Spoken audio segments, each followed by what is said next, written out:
What is up, my Neovim family? It's been a while since I was able to record.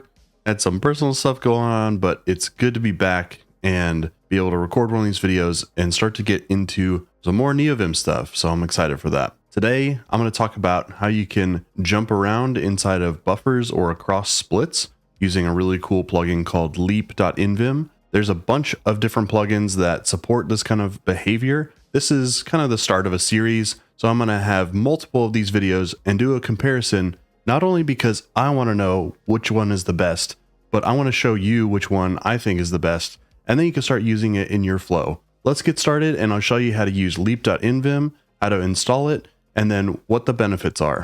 One of the best features of Vim and Neovim is the ability to be precise in your editing. This is one of my favorite things and why I continue to use Neovim. And so if you use closing bracket, you can jump across different paragraphs. And if you use Control O or Control I, you can also do that using your jump list. These are awesome ways to quickly jump to different sections vertically, and then horizontally. If you use F, then you can jump between the different characters within a line. You can use capital F to quickly jump back all the way back to a certain character and begin your editing. This is really quick to do, and you can use relative line numbers as well. So if you do 5 and J, then you can see I jumped down 5 lines and I can quickly edit. There's plugins like Leap.nvim that allow you to jump to different locations within a line, either up or down or left or right, and kind of take this to the next level. Leap.nvim is one of those, and I'll show you how to install that now. If you're interested in seeing a global view of how my config works, then check out this video in the top right, and I talk about migrating from Packer to LazyVim and kind of some things that I realized later on after doing that migration to be able to restructure my config. What I do is I have a plugins file that I dump all my config into, and so if we go into Lua and this plugin's Lua file, then what we can do is add in this config for Leap.nvim, and we want to require it and then add the default mappings. If you don't like the default mappings for whatever reason, which are S and capital S and GS, then you can change those. But I prefer that, and I have found that there's workarounds for using either of those substitution characters. And so I just prefer using the default mappings personally.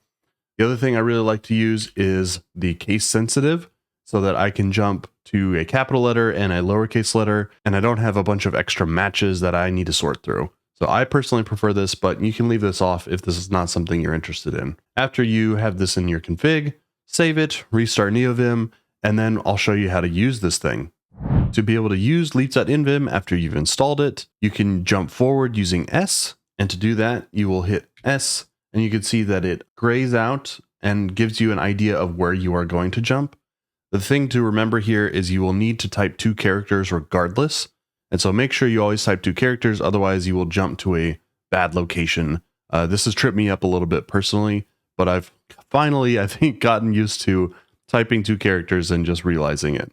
So if we wanted to jump down to where it says Leap.nvim, maybe the second one, then we can do capital L, and you can see that I start to get these little patterns on 2 of the other matches. So I could hit S or I could hit F, but I need to type the second character first before I do that. So Leap starts with a capital L and then an E. And if I hit E, it's going to jump me to the first one. And then I can hit S to jump to the second one. And I'm there, and I can start editing and doing whatever I need to manipulate this text. Let's say that I wanted to highlight visually and do the same kind of jump. So I can hit V, S, and then I will do capital E, and I will jump to the S. And now I have this block where I can do whatever I need to visually, and it's very precise. Now let's say that I wanted to jump backwards instead of forwards. If I do capital S, then you can see the top portion goes gray, and I can do capital L and E, and then I jump to the first match, and I can hit S again, and we're back where we needed to edit. Something to note for me is I can't get the visual selection to go backwards. I'm not sure if this is my config. If anyone wants to leave in the comments whether they're able to get this working with Leap.nvim, I would much appreciate it, but only forward selection for me works for Leap.nvim. Now, if you wanted to jump across splits, then what you can do is you can open up a split with :vs, and it'll open up the same buffer in a vertical split. So you can go back and forth. I have this mapped to Control H and Control L, But if I wanted to jump to a specific line, then I can do GS, and you can see that PL, I can go over here to plugins, and I'm over here on the right hand side. If I do GS again, I can do ANU, and then I can see over here I'm on the left. So a really fast way to jump between splits and not have to use your mouse. Now, what if you wanted to jump to the end of a line or to a character with a space after it? You can do that. So if you hit S and space, it'll jump you all the way to the very end. And then if you wanted to jump to a blank line, you can do that. So I could jump to L down here and be at this blank line. Now let's say that I wanted to jump to a character followed by a space. Let's do our Leap.nvim example again. So if I did S, M, and space, I'm jumping all the way down to that character with a space at the end. You can do this again, either within a line or across multiple lines. So I could do S and maybe a comma and space, and I'm jumping down there. Really good way to jump to a specific location within a line, especially if it has something weird like a space after it. If you want to repeat a search that you've already done, you can use S enter.